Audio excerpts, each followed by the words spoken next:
Quand j'ai fini de vendre mes médicaments avec mon patron, quand je quitte là, je pars à la chasse au même titre qu'un homme. Ce qui fait que je suis la seule femme qui circule avec les hommes d'Ozo. Je suis la seule. Sinon, je ne suis pas la seule femme d'Ozo. Mais la femme d'Ozo qui pratique au même titre qu'un garçon, c'est bel et bien moi. Quand je suis en tenue, je deviens une autre personne. Voilà, c'est mon changement qui est là. Moi, je me sens homme, pas une femme. Hello, Brut. Moi, c'est Carpe Mathilde. Le jour, je suis commerçante.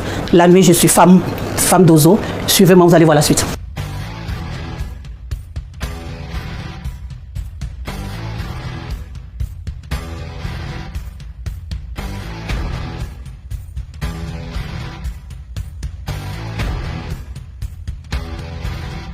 Ça, c'est ma tenue d'Ozo.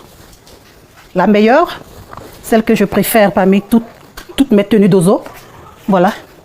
Ça, c'est le pantalon. Voilà. Quand je le porte, vraiment, je suis à l'aise. Il est bien ample. Et j'arrive à m'accroupir dedans facilement pour saluer parce que un dozo ne s'arrête jamais pour saluer. Le dozo s'accroupit chaque fois pour saluer. Et quand le pantalon est serré, c'est vraiment difficile. Moi, Mathilde, je suis à l'aise. Je me sens bien là-dedans. Oui, ça, c'est le haut. C'est le haut de ce pantalon. Sa protection, c'est contre le fusil d'abord parce que nous manipulons beaucoup les armes. C'est contre le fusil. Tu peux être là et puis quelqu'un, par mégade, peut tirer sur toi pour ne pas que ça puisse traverser l'habit et te blesser. Cette carte, c'est ma carte d'Ozo.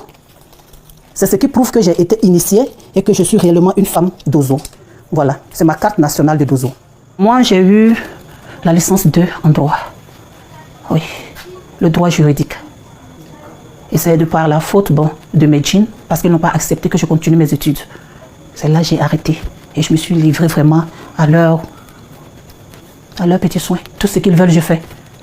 Avant ça, quand je forçais, quand je rentrais en amphi, je tombais en transe. Ça n'allait pas du tout. Parce qu'ils savaient que s'ils me laissaient continuer, peut-être que je n'allais pas faire ce qu'ils me demandent de faire aujourd'hui. Mais depuis que j'ai arrêté les études, que je me suis donnée franchement à ce travail de jean, aujourd'hui je me sens bien. Ça va. Non, je ne suis pas la seule femme. Il y a certaines femmes qui sont rentrées auparavant, mais elles sont âgées aujourd'hui. Il y a certaines qui sont avec moi. Mais ces dernières, elles ne vont pas sur le terrain comme moi au même titre qu'un garçon.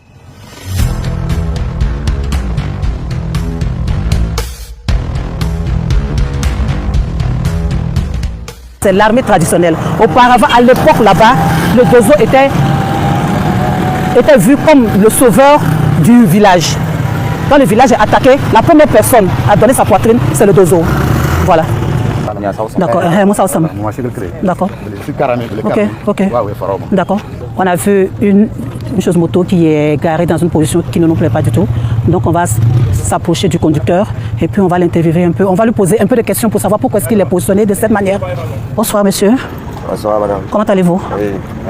D'accord. Tout juste savoir pourquoi est-ce que vous avez garé ici précisément. La raison que on a garé la moto ici. Oui. Oui, c'est un côté de la moto qu'elle a. Oui. C'est un taximètre. Oui. Bon, comme il a l'habitude de venir s'asseoir, poser avec lui là. D'accord. Voilà pourquoi il s'est venu m'asseoir.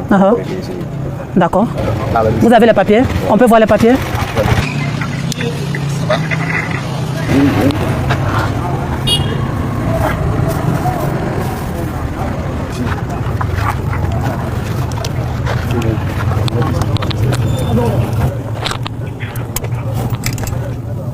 Ok, ça marche.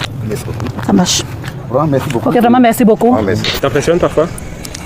Bon, c'est sérieux. Parce que souvent, il y a des travaux même que d'autres jeunes même ne peuvent pas faire. Elles le font. Moi, il y a beaucoup de respect pour elles.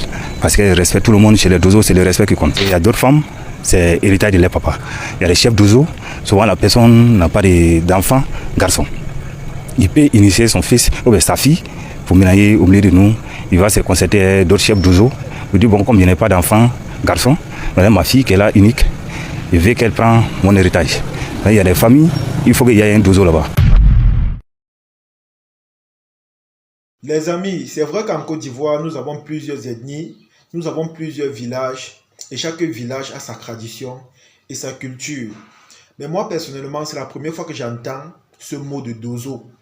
Et je me pose des questions à savoir, est-ce que quand on voit quelqu'un qui est dozo, est-ce qu'il représente un policier? Est-ce qu'il représente l'État? Est-ce qu'il représente la sécurité nationale de son village ou encore de sa commune?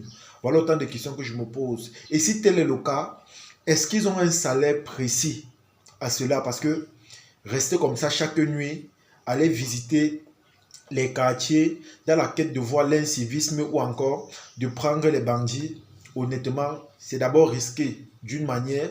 Je me demande s'ils ont un salaire précis à cela. Parce que en écoutant cette dame, je me rends compte que voilà, c'est un truc spirituel. Donc ce n'est pas un truc qui est réel ou encore qui est naturel. C'est un truc qui vient de au-delà. C'est-à-dire, quand tu viens au monde, directement tu inities. Et on te montre directement le chemin à suivre pour ton futur. Et c'est un chemin que bizarrement, tu ne peux pas déraper. Tu es obligé d'aller seulement vers cette direction-là.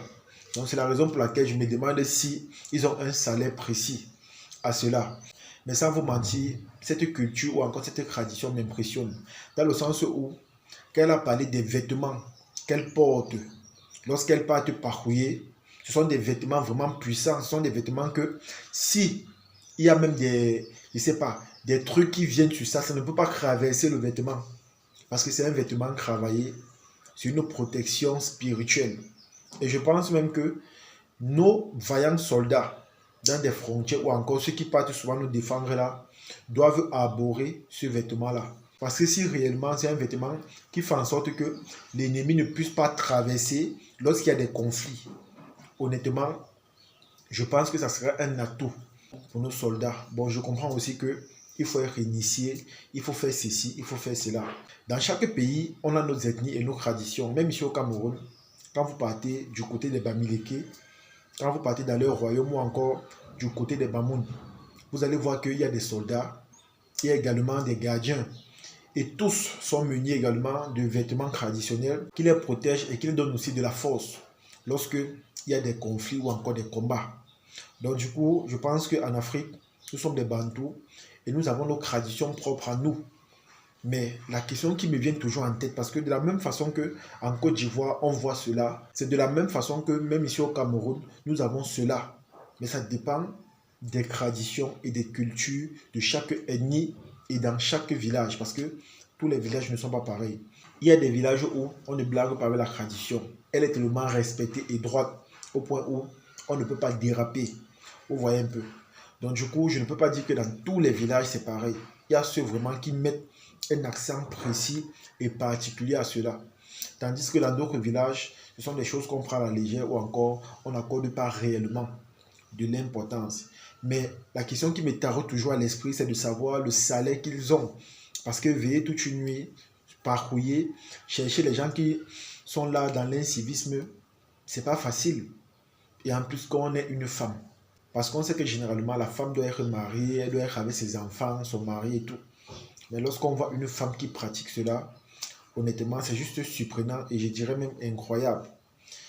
Et pour finir, bon, moi je me dis que tout ça, ça dépend des traditions de tout un chacun, ça dépend de l'initiation, ça dépend du vécu traditionnel de chaque village, en fait. Donc, c'est un peu ça. En tout cas, les amis, c'est ici que se termine cette vidéo. J'espère que vous avez aimé, j'espère que vous avez apprécié.